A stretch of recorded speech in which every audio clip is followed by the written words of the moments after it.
Hi friends, welcome back to Mahabharata series episode number 236.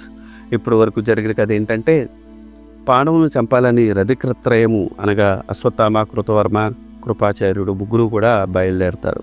కానీ పాండవ శిబిరంలో ఆనందోత్సవాలు చూసి అడవిలో ఉంటారు. అక్కడ ఒక చెట్టు కింద నిద్రిస్తారు. ఆ చెట్టు పైన గుడ్లగూబ అక్కడ నిద్రిస్తున్న కాకు పిల్లలను చంపడం చూసి అశ్వత్థామకు ఒక ఉపాయం తట్టింది. నిద్రలో ఉండగా పాండవుల సుతులను, పాండవ రాజులను చంపాలని అనుకుంటాడు.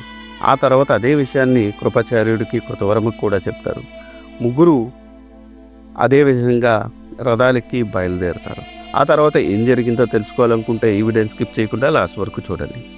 ఆ ముగ్గురు రధికులు పాండవులు విడిది చేసి ఉన్న స్కందవారంలో వైపు సాగిపోయారు. అశ్వత్థామ ముందుకు దూసుకుపోతున్నాడు. కృపాచార్యుడు, కృతవర్మ వెనుకబడ్డారు. ఆ సమయంలో ఒక భయంకరమైన భూతం అశ్వత్థామ ఎదురుగా వచ్చి నిలిచింది. అశ్వత్థామ ఆ భూతానికి బెదరకుండా దాని మీద అస్త్రశస్త్రములు ప్రయోగించాడు. కానీ వాటిని అన్నిటినీ ఆ భూతం తన నోరు తెరిచి మింగేసింది. అశ్వత్థామ వద్ద ఉన్న అస్త్రశస్త్రములు అన్నీ అయిపోయాయి. అశ్వత్థామకి ఏం తోచలేదు. తన వరలో నుండి ఖడ్గం తీసి ఆ భూతాన్ని ఎదుర్కొన్నాడు. కానీ ఆ కత్తి భూతాన్ని తాకగానే మాడిపోయింది. అశ్వత్థామ తన వద్దనున్న తోమరములను, చక్రాయుధములను ఆ భూతం మీదకు విసిరాడు. కానీ అవన్నీ ఆ భూతానికి తగిలి తునాతునకలైపోయింది.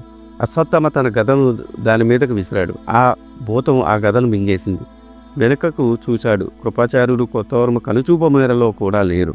కృపాచార్యుడు మాటలు వినకుండా ముందుకు దూసుకుపోయినందుకు తగిన శాస్తి జరిగింది అని చింతించాడు అశ్వత్థామ. గోవులను, బ్రాహ్మణులను, బాలులను, వృద్ధులను, అందులను, మిత్రులను, సకులను, తోబుట్టోలను, జడలను, ఏమరపాటుతో ఉన్నవారిని, మత్తులో ఉన్నవారిని, పిచ్చివారిని, నిద్రించిన వారిని, భయపడుతున్న వారిని, ఆడువారిని అస్త్రశస్త్రములతో కొట్టడం మహాపాపం, అది విహితము కాదు అని పెద్దలు చెబుతారు. అట్టి ధర్మ మార్గం విడిచిన వారికి, అసుర ప్రవృత్తి అవలంబించిన వారికి కార్యసిద్ధి కలగదు. బ్రాహ్మణ వంశంలో జన్మించి ఇట్టి అపనిందల పాలు కావడం నేను అర్హుడినా? అందుకే కాబోలు నాకు ఈ భూతము దాపరించింది. ఇప్పుడు ఏం చెయ్యాలో నాకు తెలియటం లేదు అని చింతిస్తున్నాడు అశ్వత్థామ. కడకు మనసు కుదుటపరుచుకున్నాడు. ఆ సమయంలో నాకు ఆ పరమేశ్వరుడే దిక్కు, ఆయననే ధ్యానిస్తాను అంటూ అచంచలమైన మనసుతో ఆ పరమేశ్వరుని ధ్యానించాడు. మహాదేవ, నేను ఈ గండం గడిచి గట్టెక్కుతాను, నిన్ను నానా భూతోపహారాలతో కొత్త రకంగా అర్చిస్తాను, నీకు ప్రీతి కలిగిస్తాను అని అనేక స్తోత్రములు ఆ మహాశివుడిని ప్రార్థించాడు. అప్పుడు అశ్వత్థామ ముందు ఒక బంగారు వేదిక కనబడింది. దాని మీద అగ్నిగుండం మండుతూ ఉంది. ఆ అగ్నిగుండం నుండి అనేక ఆకృతులతో ప్రమదగణాలు బయటకు వచ్చాయి. వాటిని చూసి అశ్వత్థామ భయపడలేదు. అతని మనసు ఈశ్వరుని మీద లగ్నమైంది. ఎంత ప్రార్థించినను ఈశ్వరుడు ప్రత్యక్షం కాలేడు. తన విలంబులతో సహా ఆ అగ్నిలో దూకడానికి సంసిద్ధమయ్యాడు అశ్వత్థామ. తనను దహించేందుకు సరిపడా ఆ అగ్ని ప్రజ్వరిల్లలేదు. అందుకని అశ్వత్థామ తన విల్లు, అమ్ములు, శస్త్రములు, అస్త్రములు, బాణములు, రకరకాలైన ఆయుధాలు అన్నీ తెచ్చి అగ్నిలో వేసి ప్రజ్వరింపజేశాడు. అప్పుడు అగ్ని బాగా ప్రజ్వరిల్లింది. పరమేశ్వర, నాకు ఏం చేయాలో తోచడం లేదు. నీవు నాకు ప్రత్యక్షమైన శత్రువును చంపే బలము, శక్తి ప్రసాదించు. లేని ఎడల నేను ఆత్మ బలిదానం చేసుకుంటాను. హరహర మహాదేవ అని ఆ మంటల్లోకి దూకబోయాడు అశ్వత్థామ.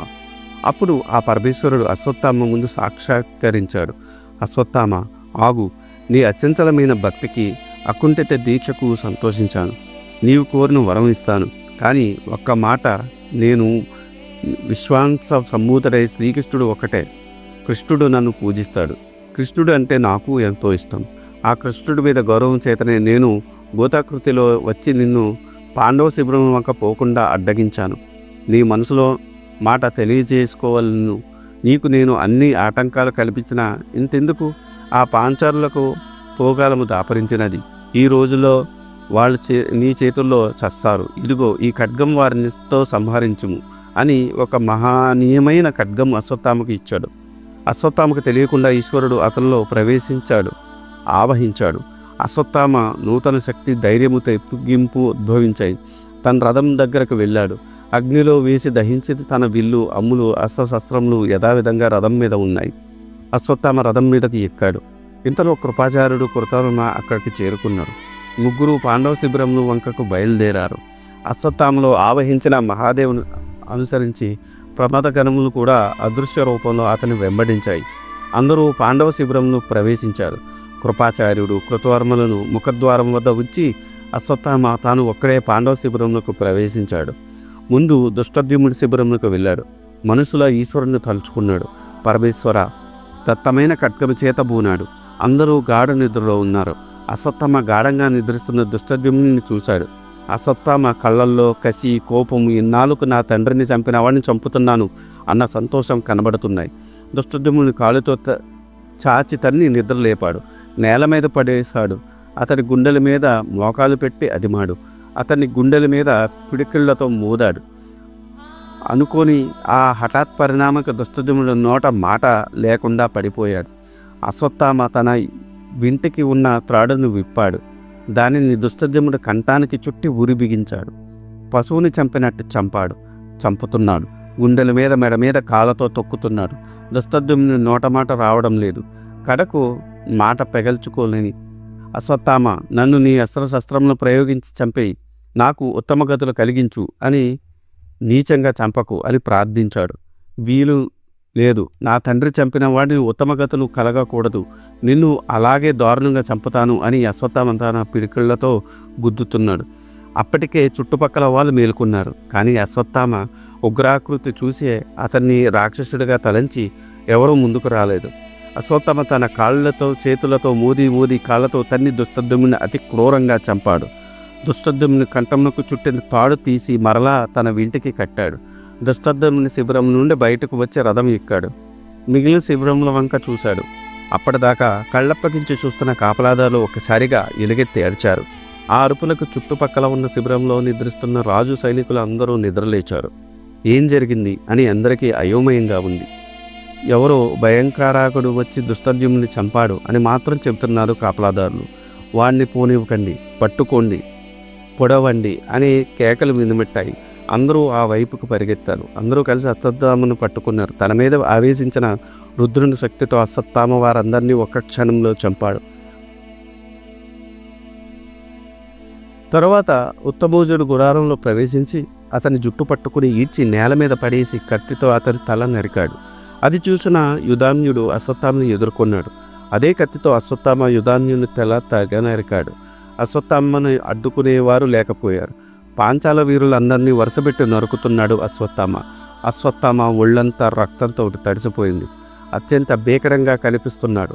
అశ్వత్థామను చూడగానే చాలామందికి ప్రాణాలు పోయాయి. ద్రుపదుడు కుమారులు శిబిరంలో ప్రవేశించి వారందరినీ యమపురికి అతిథులుగా పంపాడు. గుర్రపు సాలలు, ఏనుగు సాలలు ప్రవేశించి ఏనుగులను, గుర్రములను తెగ నరికాడు. మనిషి, పశువు అనే భేదం లేకుండా అడ్డం వచ్చిన వాటిని అడ్డంగా నరుకుతూ వెళుతున్నాడు అశ్వత్థామ. అక్కడ మృత్యుదేవత తాండవిస్తుందా అన్నంత భయంకరంగా మారణకాండ సాగుతుంది. ఒక్కొక్క శిబిరంలోకి ప్రవేశించడం, అందులో నిద్రిస్తున్న వారిని నరకడం, పక్కనే కట్టి ఉన్న గుర్రములను, ఏనుగులను నరకడం, మరి ఒక శిబిరంలోకి దూరడం, ఆ ప్రకారంగా మారణకాండ సాగిస్తున్న అశ్వత్థామను చూసి అందరూ ఎవరో రాక్షసుడు వచ్చి నరుకుతున్నాడు అన్న భీతి చెందుతున్నారు. ఈ కలకలం విని శిఖండి, ఉపపాండవులు తమ తమ సేనలతో ఒక వ్యూహంగా నిలిచారు.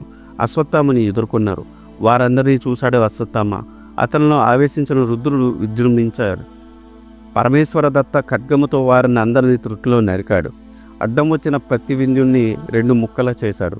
ఇంతలో భీమసేనుడు కుమారుడైన సుతసోముడు భయంకరంగా అరుస్తూ అశ్వత్థామని ఎదుర్కొన్నాడు. కానీ నిలవలేకపోయాడు. సుతసోముని చేతిలో ఉన్న ఖడ్గము ఖండించి అశ్వత్థామ సుతసోముని తన ఖడ్గంతో ముక్కలు ముక్కలుగా నరికాడు. ఇంతలో నకులుని కుమారుడైన శతానికును అశ్వత్థామ మీదకు ఉరికాడు. తన చక్రాయుధంతో అశ్వత్థామ వక్షం చీల్చాడు. అశ్వత్థామ శతానకుని కింద పడేసి అతని శిరస్సును ఖండించాడు. అది చూసిన సహదేవుని కుమారుడు సుతసేనుడు అశ్వత్థామని ఎదుర్కొన్నాడు. అశ్వత్థామ తన గదతో కొట్టాడు. అశ్వత్థామ తన చేత్తో సుతసేనుడు మొహం మీద చరిచాడు. మొహం పగిలి అతను చచ్చాడు. తన సోదరుల మరణం కల్లారా చూసిన అర్జునుడు కుమారుడైన సుతకీర్తి కూడా అశ్వత్థామ ముందు నిలవలేకపోయాడు. అశ్వత్థామ కత్తి దెబ్బకు కంఠం తెగి నెల నరికింది. ఈ ప్రకారంగా ఉపపాండవులు అనగా ద్రౌపది సుతులను తెగతార్చాడు అశ్వత్థామ. ఇంకా సెకండ్ వంతు వచ్చింది. అతని వెంట ప్రబద్ధులు కూడా అశ్వత్థామను ఎదుర్కొన్నారు. కొంచెం సేపు వారి మధ్య యుద్ధం జరిగింది. కానీ అశ్వత్థామ మానవాతీత శక్తితో ముందు ఎక్కువసేపు నిలవలేకపోయారు. అశ్వత్థామ సెకండ్ని అడ్డంగా 2 ముక్కలుగా నరికాడు. మిగిలిన వారిని కూడా దారుణంగా వధించాడు. మహేశ్వరదత్తమైన ఖడ్గమునకు ఎదురు లేకుండా పోయింది. ఏ ఒక్క వేటు కూడా వృధా కాకుండా లేదు. వేటుకు ఒక తల తెగి నేల మీద పడుతూ ఉంది. పాంచాలురు, వారి సేనలు, ప్రబద్ధకులు, ద్రౌపది కుమారులు, పాండవులు, మిగిలిన సేనలు, వారి హయములు, ఏనుగులు నిశ్చేషంగా మరణించారు. కానీ అశ్వత్థామకు పాండవులు కానీ, కృష్ణుడు కానీ, సాత్యకి కానీ కనిపించలేదు. కానీ కొంతమంది పాండవ సైన్యము పాంచాలురు పారిపోతూ కనిపించారు. అశ్వత్థామ వారిని కూడా వెంబడించి తరిమి తన శరములతో చంపాడు. అశ్వత్థామ చేతి నుండి తప్పించుకున్న ఏనుగులు గీంకరిస్తూ పరిగెత్తేశాయి. వాటి కాళ్ళ కింద పడి ఎంతోమంది మరణించారు. ఏనుగులు, గుర్రములు ఒకదాని కాళ్ళ కింద ఒకరొకటి పడి నలిగిపోయాయి. ఏం జరిగిందో ఎవరికీ తెలియక ఒకరినొకరు చంపుకుంటున్నారు. పాంచాల శిబిరములు అల్లకల్లాలమయ్యాయి. అర్ధరాత్రి అప్పుడు ఎవరు చంపుతున్నారో తెలియడం లేదు.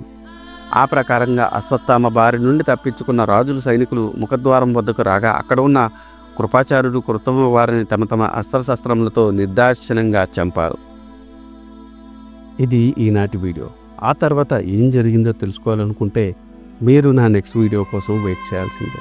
దానికన్నా ముందు నాదొక చిన్న రిక్వెస్ట్. నేను చేసే ఈ మహాభారత సిరీస్ వ్యాస భారతం నుండి కవిత్రయం అంటే నన్నయ్య గారు, తిక్కన గారు, ఎర్రాప్రగడ గారు తెలుగులోకి అనువదించారు. అదే ఈ మహాభారతాన్ని నేను మీకు యథాతథంగా అందించాలనే సదుద్దేశంతో ఈ వీడియోలు చేస్తున్నాను. ఏ జనరేటెడ్ ఇమేజెస్తో వీడియోస్ చేయడం కొంచెం కష్టతరమైన విషయం అయినప్పటికీ మన సనాతన ధర్మంలో ఉన్న మంచిని చెప్పాలనే ఉద్దేశంతో పూర్తి కథని ఈ వీడియోల రూపంలో అందించడం జరుగుతుంది. అందుకని మీలాంటి వారి సపోర్ట్ నాకెంతో ముఖ్యం. మీరు నన్ను సపోర్ట్ చేయాలనుకుంటే జస్ట్ మీ అభిప్రాయాన్ని కమెంట్ల రూపంలో తెలియచేస్తూ, లైక్ చేస్తూ, 10 మందికి షేర్ చేస్తూ మన ధర్మాన్ని 10 మందికి అందేలా చేయాలని కోరుకుంటున్నాను. ఈ వీడియో కనుక మీకు నచ్చితే do like, share and subscribe. Thanks for watching. జై సనాతన ధర్మం.